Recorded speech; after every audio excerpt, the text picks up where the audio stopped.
Pagkabuhay ako't buhay, ako'y inyong panaligan nang di mamatay kailanman.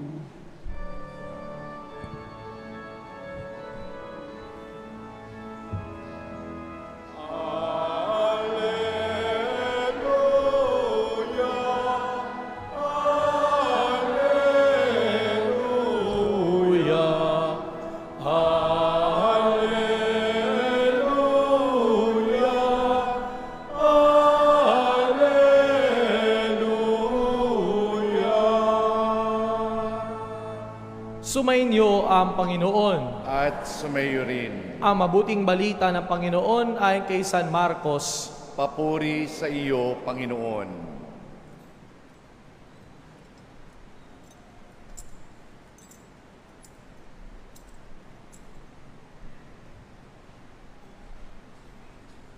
Noong panahong iyon, may ilang Saduseyo na lumapit kay Jesus. Ang Saduseyo ay naninindigan na hindi muling bubuhayin ang mga patay. Guro, anila, naglagda po si Moises ng ganitong batas para sa amin. Kung mamatay ang isang lalaki at maiwang walang anak ang kanyang asawa, ang kapatid na lalaki dapat pakasal sa balo upang magkaanak sila para sa namatay. May 7 magkakapatid na lalaki. Nag-asawa ang panganay at namatay na walang anak. Nagpakasal sa balo ang pangalawa at namatay na wala ring anak. Gayon din ang nangyari sa pangatlo at sa masumusunod pa. Isa-isang napangasawa ng babae ang 7 magkakapatid at sila'y namatay na walang anak. Sa kahuli-hulihay namatay rin ang babae. Ngayon, sino po sa 7 ang kikilalanin niyang asawa sa muling pagkabuhay? Yamang napangasawa niya silang lahat. Sumagot si Jesus, maling-mali kayo. Alam niyo kung bakit? Hindi niyo nababatid ang mga kasulatan ni ang kapangyarihan ng Diyos. Sapagkat sa muling pagkabuhay ang mga tao ay hindi na mag-aasawa. Sila'y magiging tulad ng mga anghel sa langit. Tungkol naman sa muling pagkabuhay, hindi pa ba ninyo nababasa sa aklat ni Moises ang tungkol sa nagliliyab na mababang punong kahoy? Ganito ang nasusulat sa sinabi ng Diyos kay Moises, Ako, ang Diyos ni Abraham, ang Diyos ni Isaac, at ang Diyos ni Jacob. Ngunit ang Diyos ay hindi Diyos ng mga patay, kundi ng mga buhay. Maling-mali kayo. Ang mabuting balita ng Panginoon. Pinupuri ka namin, Panginoong Hesukristo. Good afternoon po sa inyo lahat. Good afternoon, Father. Kamusta po kayo? First Wednesday ng buwan ng Hunyo, nangangalahati na po halos ang ating taong 2026 at naririto tayo sa dambana ng Ina ng Laging Saklolo upang patuloy na humingi ng tulong sa Kanya. Higit sa lahat, mapalapit ang ating mapanalangin kay Jesus, ang ating Laging Saklolo. May joke po ako. Sa Bible po, sino po ang pinakamalungkot na karakter sa Biblia? Kilala niyo po kung sino? Tanungin niyo ako kung sino. Ang mga Saduseyo. Corny mo, Father. Saduseyo. Pero alam niyo po, may katotohanan po ito. Kaya sila sad. Kaya malungkot ang buhay ng mga Saduseyo. Sapagkat hindi sila naniniwala sa buhay na walang hanggan. Ito ang konteksto ng ating ebanghelyo ngayon na narinig. Ang pag-uusap ni Jesus at ng mga Saduseyo.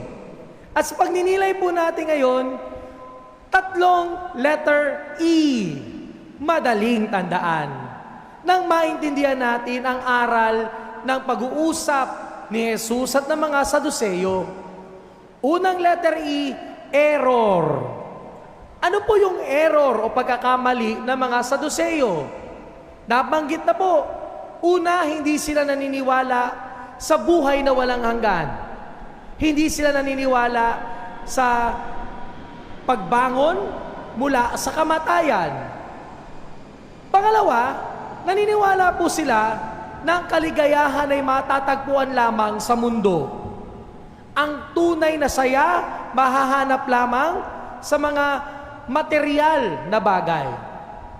At dahil dito, napakalaga sa kanila ng kapangyarihan, lalo na yung pagiging konektado nila sa mga may kapangyarihan nung panahong iyon. Para sa kanila, ang saya nasa mundo lang. Yan ang error ng mga Saduceo.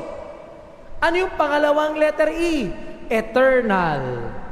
Tinuturo ni Jesus sa mga Saduceo, may ligayang hindi makakamtan sa buhay sa ngayon, kundi sa buhay sa hinaharap. Sapagkat ang Diyos natin ay Diyos ng buhay at Diyos na buhay. At dahil dito, may dahilan tayo para manampalataya sa buhay na walang hanggan. Ayaw maniwala ng mga Saduceo. Para sa kanila, ang ligaya nasa material na bagay. Pero pinapalala ni Jesus, ang mga material na bagay lilipas, mawawala, mabubulok, mananakaw pa nga. Pero may mga katotohanan na pang magpakailanman.